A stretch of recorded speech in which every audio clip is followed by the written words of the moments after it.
Olá, boa noite. Vamos conversar um pouquinho sobre reforma íntima. O que seria reforma íntima? Como fazer essa reforma íntima? Quais os benefícios que ela nos traz e assim por diante. Dentro do nosso processo de constituição humana, nós vamos passando por várias fases que vão compondo e vão criando a nossa residência corporal e mental. São as nossas experiências diárias, são nossas experiências profissionais, de relacionamento, de convivência, de observação do mundo onde nós estamos.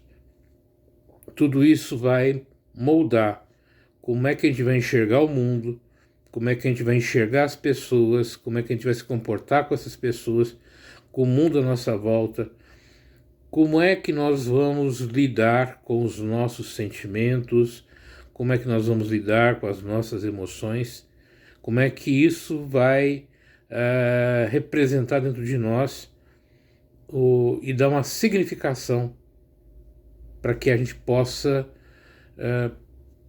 nos relacionarmos, interagirmos com essa esfera de existência que nós possuímos.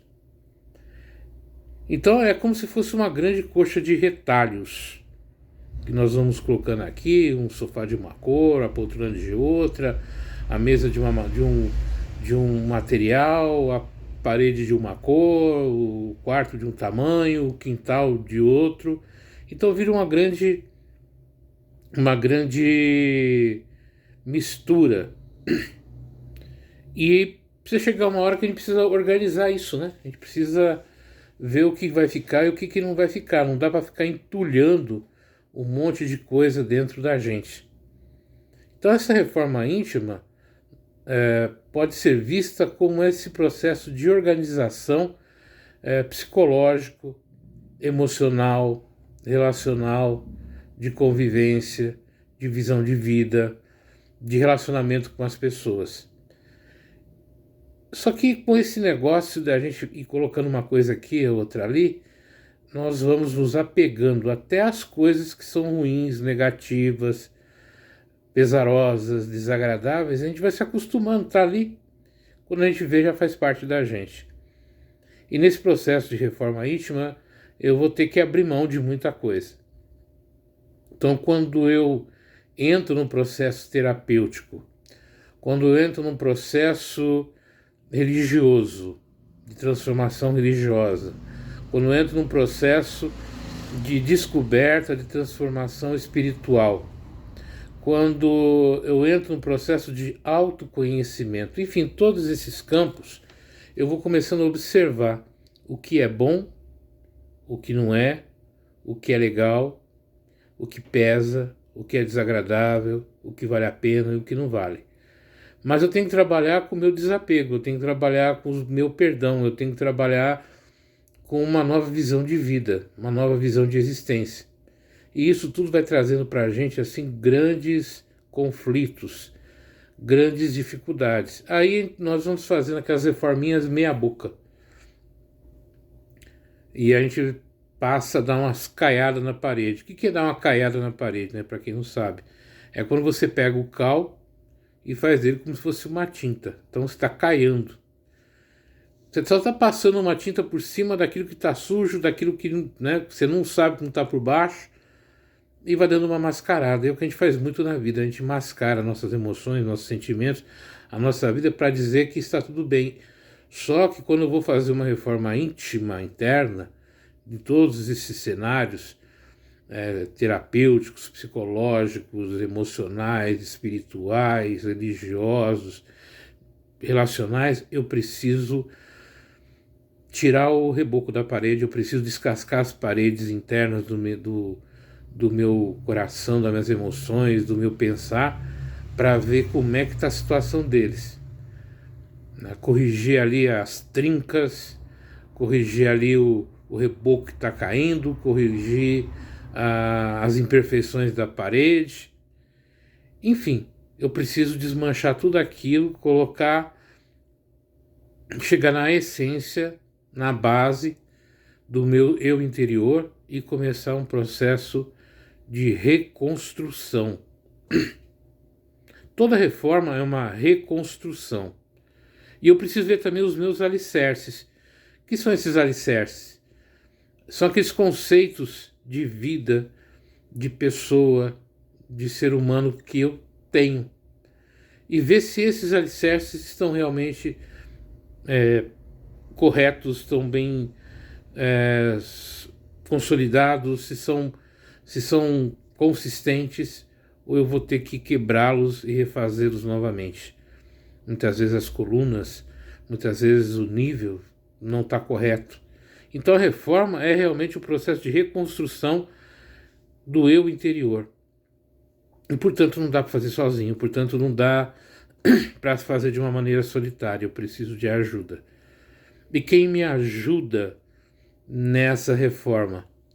Se for psicológica, terapêutica, se for emocional, né, um psicanalista, um psicólogo, um terapeuta, um psiquiatra, vão me ajudar bastante. Se for religioso, no processo de religiosidade, de repente aquela religião, aquele caminho que eu estou seguindo, eu vejo que já não tem sentido para mim, eu vou ter que conversar com quem? Né? Com esse novo caminho religioso, com um sacerdote, com um padre, com um pastor, um pai de santo, um zelador de santo, um teólogo, alguém que possa me auxiliar nesse novo caminho, nessa nova jornada religiosa. Se for espiritual, da mesma coisa, procurar pessoas, situações, locais idôneos que vão me auxiliar, vão me ajudar a reencontrar esse caminho da espiritualidade. Se for um processo profissional, por exemplo, um gestor de carreira, um orientador de carreira, mudar os meus comportamentos, minhas atitudes para encontrar um novo caminho. Eu sempre preciso de alguém, eu sempre vou estar à procura de alguém para me auxiliar, mas também eu precisar muito confiar na minha intuição, confiar naquela coisa que parece meio sem sentido, mas eu sinto o que eu tenho que fazer. É desenvolver a minha fé, é desenvolver a minha esperança, é desenvolver a minha abstração da realidade física, temporal e das coisas que eu conheço e me deixar ser guiado por esse meu mestre interior, esse meu anjo da guarda, esse meu guru mental, o nome que você queira dar.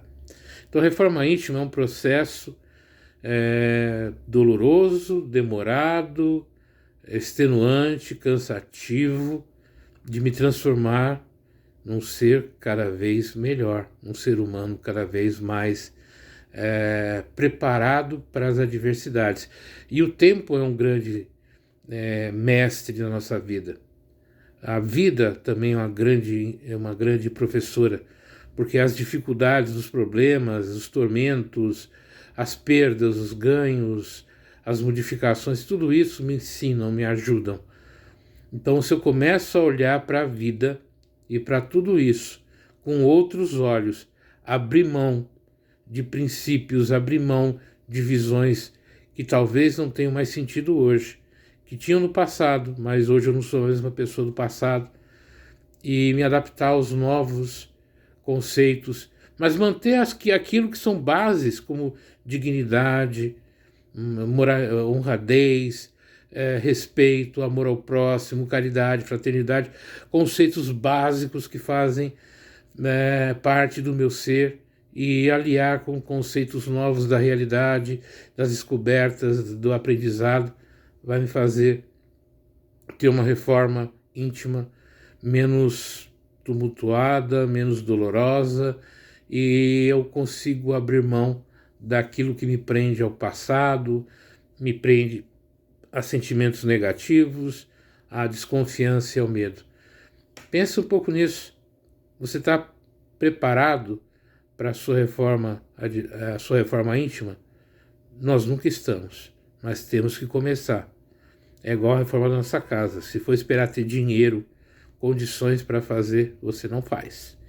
Mesmo que você seja milionário, materialmente. Mas você precisa se tornar milionário espiritualmente. E para se tornar milionário espiritualmente, você tem que acreditar na tua intuição, acreditar na tua fé, acreditar na tua espiritualidade, acreditar naquilo que você não vê, mas sente. E seguir em frente, sem esperar que tenha momentos adequados ou próprios para isso. Uma grande noite para você e até a próxima.